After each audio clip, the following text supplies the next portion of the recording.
Hello, I'm Matthew Kearns. I'm the Human Resource Business Partner for Alstom Transport USA, based in Pittsburgh, Pennsylvania.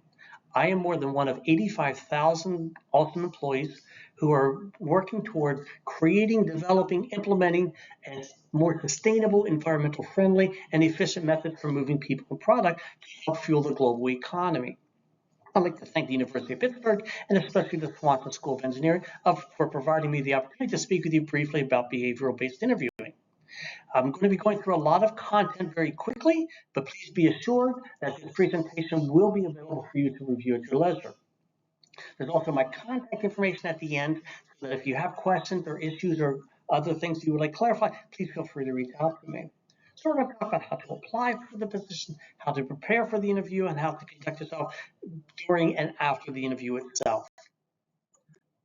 Applying for the position is really simple. You're going to find the posting either most likely online. Most companies nowadays are using online, but some places still use print media. So don't be afraid to look at a newspaper every once in a while, or at least on the online version of the newsprint itself. Companies now use an applicant tracking system, which is going to have a series of questions, basically knockout questions. So answer those carefully, answer those honestly. The posting itself is going to tell you a lot about the position. It's going to really help you customize your resume to that posting. Highlight your skills and experiences that are positioned in the posting. Again, because the applicant tracking system is going to use those keyword searches for it. Also, when applying for a job, please make sure that you clean up your socials. Make sure that they have the messages that you want your new employer to see. Because trust me, employers check socials. So how does one prepare for an interview? Do your homework. Look into the company.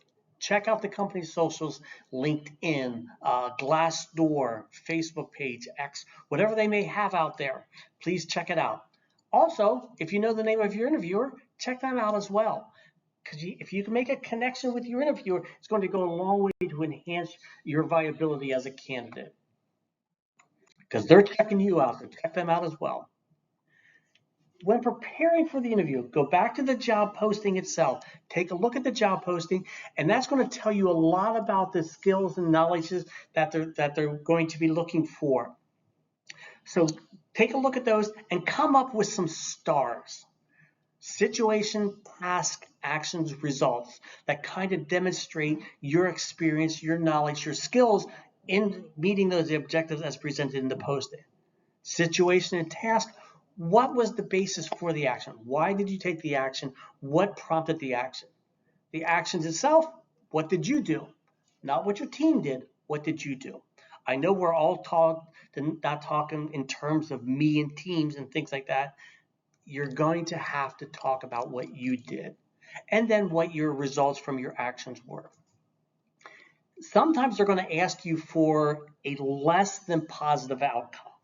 They're going to ask you, tell me about something that went wrong. Tell me about a time that you had to face a certain challenge. Don't be afraid to give a quote unquote negative example, because what they want to see is, okay, we all make mistakes. So what did you do? What went wrong? What did you learn? And what did you implement to help prevent that from occurring again? Alternative actions, alternative results. Again, do not be dissuaded from using a negative example if that's what they ask for. Also prepare for some non-technical behavioral based interview. Tell me about a time that you had to achieve a certain goal. Tell me about a time where you had a coworker that you didn't necessarily see eye to eye with. So again, be prepared for some of those types of things. Here are some examples of ones that I've used in the past. They're not meant to trip you up, but it's really, how do you culturally fit in with the organization? What is your approach to work? Not just what your knowledge, skills, and abilities are, but what is your approach to work? Now you're in the interview. First off, I recommend everybody make a trial run. If it's a personal interview, please make sure you know where the building is. You know how to get into the building. You know those types of things. Nothing worse than being 10 to 15 minutes late because you got lost or you encountered some traffic that you didn't anticipate, those types of things. My recommendation to you is do a trial run. Try to be, on the day of the interview, try to be 10 to 15 minutes early. Showing up late tells the interviewer that you may not be as responsible as they would like you to be.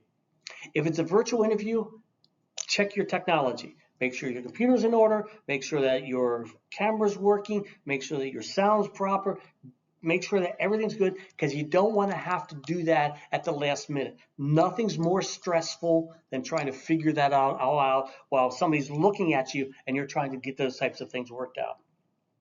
If you're using your actual background, you're looking at the picture of your background, please make sure that it's portraying the message you want to do. I highly recommend you put a canned background in. My walls behind me are white, so I don't have to worry about that. But again, make it as clean, as easy as you possibly can. You don't want to have pictures or messy things going on in the background.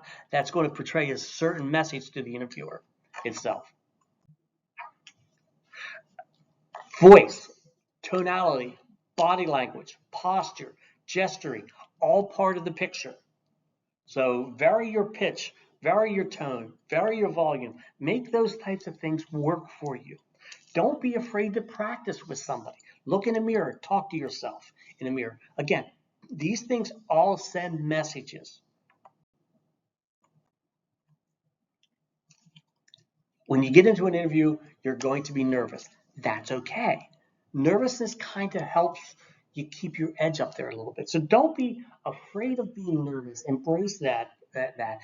But preparing, not over preparing, but preparing yourself for the interview.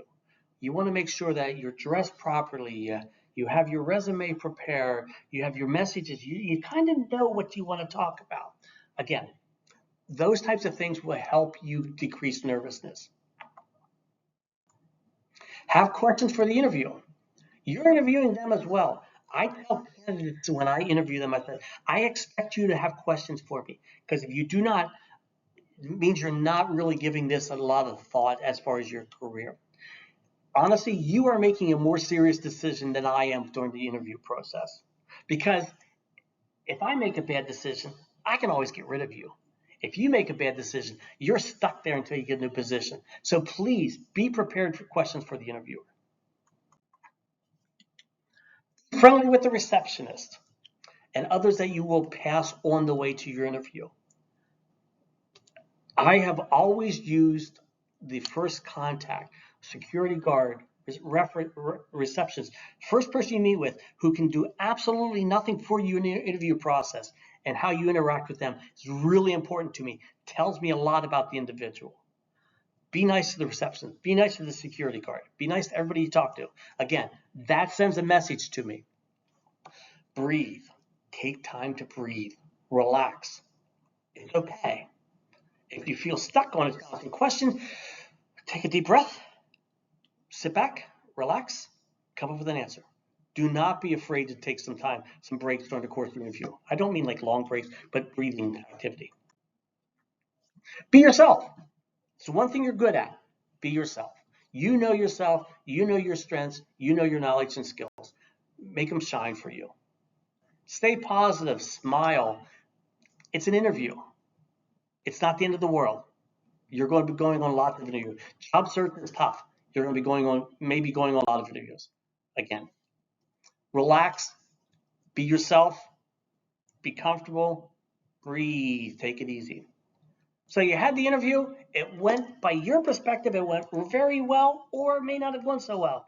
But regardless, please make sure that you follow up with the interviewer or the interview team within a day, literally within a day.